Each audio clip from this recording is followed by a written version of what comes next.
always almost like a momentous occasion when my friend Jeff O'Neill joins us on the television program. He was a terrific NHL player. He's an even better broadcaster, if I could say that. From what I understand, a heck of a golfer as well. We'll get to the golf in a second, but first let's talk about that Brad Treliving presser that happened on Thursday, O-Dog. This is the quote. This is Pierre LeBrun's money quote from the presser. Here it is. Ready? There's some DNA that needs to change in our team. It's Brad Treliving on Thursday. When you hear that quote, Jeff, what immediately comes to mind? I think basically, Jay, it's just a roundabout way of saying things have got to be different. I mean, we're creeping up on like 9 and 10 years of the same thing now. I thought the DNA could have changed a long time ago because, I mean, when you see the same results come crunch time, it's like what could be the harm in switching up the dynamic of the team?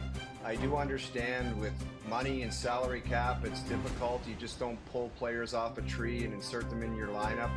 There is some work that has to go into it, a lot of work, but I'm confident that Brad's going to do that and look into what changes he can possibly make. There's an opportunity, and I don't know what it's going to be because from people I talk to, I think there's a solid chance that John Tavares could be returning. But if he didn't, there would be a lot of money available to get pretty creative. And I think that, you know, when people have mentioned Brad Treliving around the league, he's always a guy that's working the phones and talking to people and knowing what's out there. And this might be that opportunity for him to utilize that and do something different, just to give the team a different look. In saying that, Jay, because the last 6 or 7 years of doing my job on Sports Center and the hot zone, we call it, after the games, it's been a lot of the same. It's still going to come down to, can Austin Matthews elevate like a Connor McDavid has? Can William Nylander get the job done come crunch time?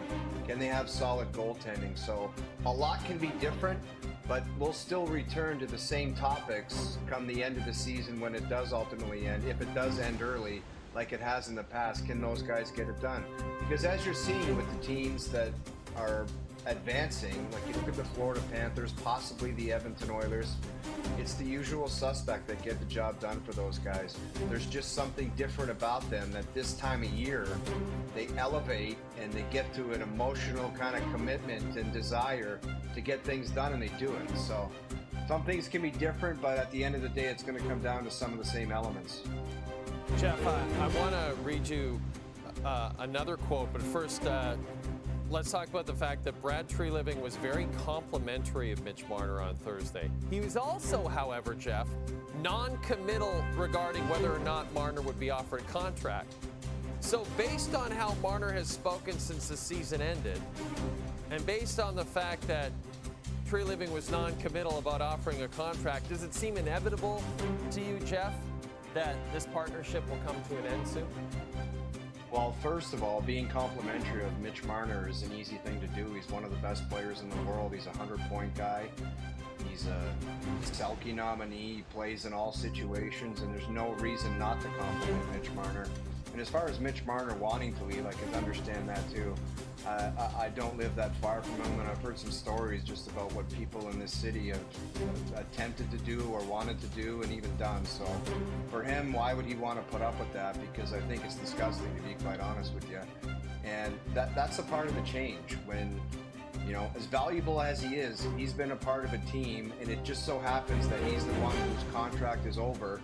So that therefore offers the opportunity for change. And, you know, if you're going to do that, Jay, you got to bring in some quality players, because he's a guy everybody talks about. They can't win with Mitch Marner or the style that these guys play. He's a massive part of why they get to the playoffs and why they get 100-point seasons and why they win the Atlantic. He's a massive factor in that. They just need to change what happens after that, and it just so happens that his contract's up, and there lies the opportunity to do something different. Jeff, another notable quote from Treliving Thursday.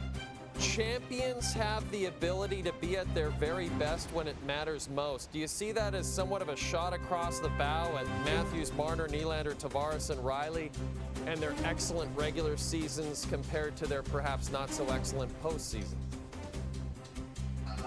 I don't know where it was directed, Jay, but there's nothing could be more true about what needs to happen for athletes. It's like, I can remember years ago when Connor McDavid, they had some disappointments in the playoffs, whether it be in the bubble against Colorado.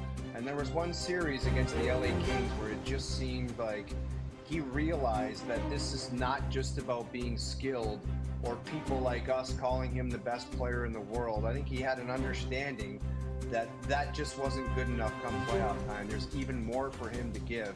And I think when you see your best players having the burning desire to win the Stanley Cup, I mean, Connor McDavid and Leon Draisaitl talk about that all the time. It's like cup or bust, and that's all they're in it for. And I think for the guys in Toronto, and I don't know if this particular stage in the game you can have that change or have their focus go in that direction where that's all they concentrate on, being ready for the Stanley Cup playoffs and playing their best. I know McDavid and Draisaitl, they start skating 2 weeks after the season's over. They have captain skates at Edmonton where it's basically like, if you want to get on the program with us, we're starting at this time, so you better show up. So it's just one of those things where you got to have those guys dialed in and ready and committed and have that burning desire to win every night. Okay, so I'm going to read you a list of pending unrestricted free agents, Jeff. And you sure you want to do that? Because I'm probably going to shake my head and say no to a lot of it. Okay, that's okay. That's okay. That's part of the fun. I want to throw some names out, and assuming mutual interest, assuming necessary cap space. Which of these guys would you be interested if you're Brad Tree living for the Toronto Maple Leafs? Sam Bennett. Yeah, that's one guy that I would be interested in, but I think that he's going to re-sign with the Florida Panthers because when you have a player like that, it's going to be the same as the Reinhart situation. The season's going to end. They're going to be like, this is what we have to offer you, and it's more than fair. Do you want to stay and be a Florida Panther on a team that continuously goes to the Stanley Cup final? And he's going to say, yes, I want to stay. That's how I see that scenario playing out. Do you see that same scenario playing out with Aaron Ekblad in Florida? Yes, I do. Okay. I could possibly, with the addition of Seth Jones, maybe that situation could be different. Is one of the two parties willing to walk if Aaron wants to hit a home run and play somewhere else? But in the same situation, I cannot see the player or the organization wanting to part from the player. So I don't know how they make all that work, because it comes to a point where sooner or later you got to cut bait with somebody, and you got to make some change and fill the voids. But obviously those two players would be welcome. I'd love to have them in Toronto to watch them on a regular basis, but I'm sure the Florida Panthers are saying, we've got to keep these guys in the fold. Here's a player and listen, Jets fans won't be happy, but let's just throw this out there. Nikolai Ehlers has always intrigued me as a potential player on this team. I think there's enough skill to go around, to be quite honest with you. I think that they're just looking for something different. It's just like Sam Bennett and Verhaeghe and Reinhart. They're not all ultra skilled. You know what I mean? Like, there's enough ultra skill there. It's like they need to find guys that find a way to get it done. And I think it's no disrespect to Ehlers. He's a wonderfully talented player. But I think there's a difference with just